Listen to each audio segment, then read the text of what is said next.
बच्चों, हमने दीर्घोत्तरीय प्रश्नोत्तर किया था। उसमें हमने जो है 5 प्रश्नों के उत्तर आपको इसके पहले वाले वीडियो में बताया था।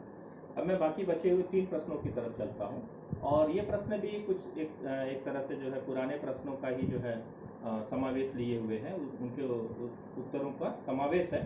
तो इसको भी हम जानने की कोशिश करते हैं और चलते हैं, हम आपको ले चलते हैं 6वें प्रश्न की तरफ। 6वां प्रश्न है, अरे नरेन बाबूजी की चारपाई कमरे से निकाल दे, उसमें चलने तक की जगह नहीं है। इस पंक्ति के माध्यम से क्या बताने की कोशिश की गई है? वास्तव में आप अगर पूरे पाठ को पढ़ेंगे तो पूरे पाठ में ये पंक्ति जो है, जिसमें बाबूजी की चारपाई को घर से बाहर निकालने की बात की जा रही है, ये बड़ी व्यंग्यात्मक और मार्मिक पक्ष है इस कहानी का, कि जिसमें गजाधर बाबू लगातार 35 वर्षों तक उस परिवार की सेवा करते हैं, उसको बड़ा करते हैं, एक बड़े बिटप की तरह बनाते हैं, लेकिन आज उनका अस्तित्व खतरे में पड़ गया है। बेचारे उस परिवार में जो है बिल्कुल लोगों की उपेक्षा का शिकार बनते हैं और अंत में अपने फिर से वापस चले जाते हैं उस मिल में काम करने के लिए, जहाँ पर उन्होंने कभी कल्पना नहीं की थी कि सेवानिवृत्ति के बाद उन्हें वहाँ आकर काम करना पड़ेगा। और परिवार के लोग जो है उनकी अंतिम निशानी, जो एक खटिया रखी हुई थी भंडार खाने में, उसे भी बाहर निकाल देना चाहते हैं। कहने का मतलब ये है कि समाज जो है इतना भौतिक परिवेश से ढका हुआ है, एक भौतिक वातावरण से ढका हुआ है, जहाँ पर संबंधों का कोई महत्व नहीं है, जहाँ पर पितृ पुरुष का कोई महत्व नहीं है, जहाँ पर माली का कोई महत्व नहीं है, जहाँ पर परिवार के मुखिया का कोई महत्व नहीं है। सभी लोग अपने अपने स्वार्थ में डूबे हुए हैं, सभी लोग एक भौतिक जगत में ऐसे परिवेश में डूबे हुए हैं जहाँ पर उस परिवार का स्रोत कौन है, सोर्स कौन है, कौन उसे सींच रहा, कौन उसे बड़ा कर रहा है, इसे किसी को मतलब नहीं है। तो बड़ा ये मार्मिक पक्ष है जहाँ पर संबंधों को टूटते हुए दिखाया गया है, संवेदनहीनता के गंभीर स्तर दिखाया गया है। इस तरह से इस प्रश्न के उत्तर में जवाब हम लिख सकते हैं। अगला प्रश्न है, गजाधर बाबू दोबारा चीनी मिल की नौकरी पर क्यों गए? तो आपको वापसी से ही मतलब समझ में आता है कि एक बार वो घर वापस आते हैं, फिर घर से भी वापसी हो रही है उस जड़ की तरफ, जहाँ पर उन्हें सुख की उम्मीद फिर से जगती है, जहाँ पर उन्हें अपनापन की उम्मीद जगती है, जहाँ पर उन्हें जो है परिवार के जो है निर्मोह का सामना नहीं करना पड़ेगा। ठीक है, तो 35 वर्षों तक तो उन्होंने जहाँ पर काम किया वहाँ पर एक जड़ बन चुकी थी, वहाँ पर एक ताना बाना बन चुका था सामाजिक बंधनों का, लोगों के आने जाने का, मिलने जुलने का, मिल के लोग आकर बैठते थे और इस उम्मीद के साथ घर वापस आए थे कि घर में बड़ा प्रेम भाव मिलेगा, अपनापन मिलेगा, नरेंद्र अच्छा व्यवहार करेगा, अमर अच्छा व्यवहार करेगा। कांति तो दूर हो चुकी है, वो दूसरे परिवार में जा चुकी है, लेकिन बसंती जो है अच्छी तरह बात मानेगी और अच्छी तरह व्यवहार करेगी।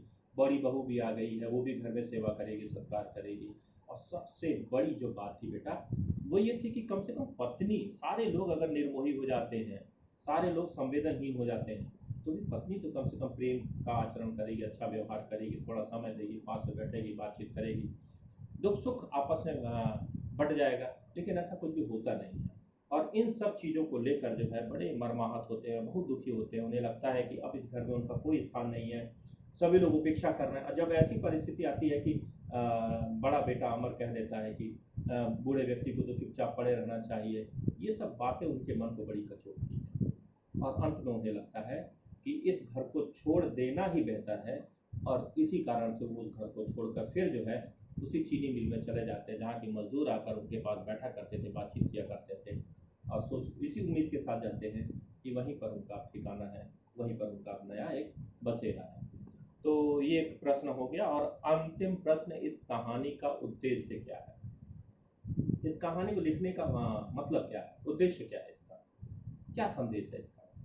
तो इस कहानी का उद्देश्य है कि परिवार जिस तरह से विशृंखल हो रहे हैं, टूट रहे हैं, पारिवारिक परंपराएं टूट रही हैं, संवेदनहीनता जिस तरह से परिवार पर हावी हो रही है, बुजुर्गों का जिस तरह से अनादर किया जा रहा है, बुजुर्गों को जिस तरह से पारिवारिक दायरों से अलग किया जा रहा है, छोटे छोटे घर परिवार जहाँ बन रहे हैं, इस कहानी का उद्देश्य है उस बिंदु पर प्रकाश डालना, उस परिस्थिति पर प्रकाश डालना, उन भावनाओं को व्यक्त करने की कोशिश करना जिसमें कोई व्यक्ति अपने परिवार को बड़ी मेहनत से, बड़ी लगन से, बड़े प्रेम भाव से, आदर के साथ कई वर्षों तक सींचता है, उसे बड़ा करता है और बाद में उस परिवार में उस व्यक्ति को कोई जगह नहीं मिलती है।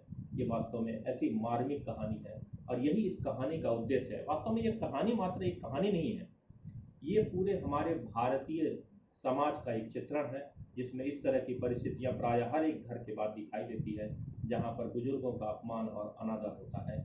वही इस कहानी का वास्तविक उद्देश्य है। तो बेटा इस तरह से ये कहानी जो है, ये प्रश्न उत्तर पूरा समाप्त होता है। मुझे लगता है कि आपको ये कहानी पूरी तरह से समझ में आ गई होगी और बड़ी अच्छी और मार्मिक कहानी। मेरा तो ये कहना है कि ऐसी और भी कहानियों को आप पढ़ने की कोशिश करिए। अगर आपको जो है सियाराम शरण गुप्त की जो कोटर और कुटीर कहानी कभी पढ़ने का मौका मिले तो आप पढ़िए और आपकी आत्मा जो है खुल जाएगी, आपकी आंखें खुल जाएंगी। तो इस तरह से कोशिश करिए जानने और समझने की। तो आज के लिए इतना ही, और आगे हम फिर अगले पाठ की तरफ मिलेंगे, पाठ को पढ़ते हुए दिखाई देंगे। धन्यवाद। आपकी फिर से जो है उत्तरों की प्रतीक्षा रहेगी। अगर आपकी कोई शिकायत है, कोई आपको बात कहनी है तो आप निर्भीक होकर कहिए। धन्यवाद। जय हिंद।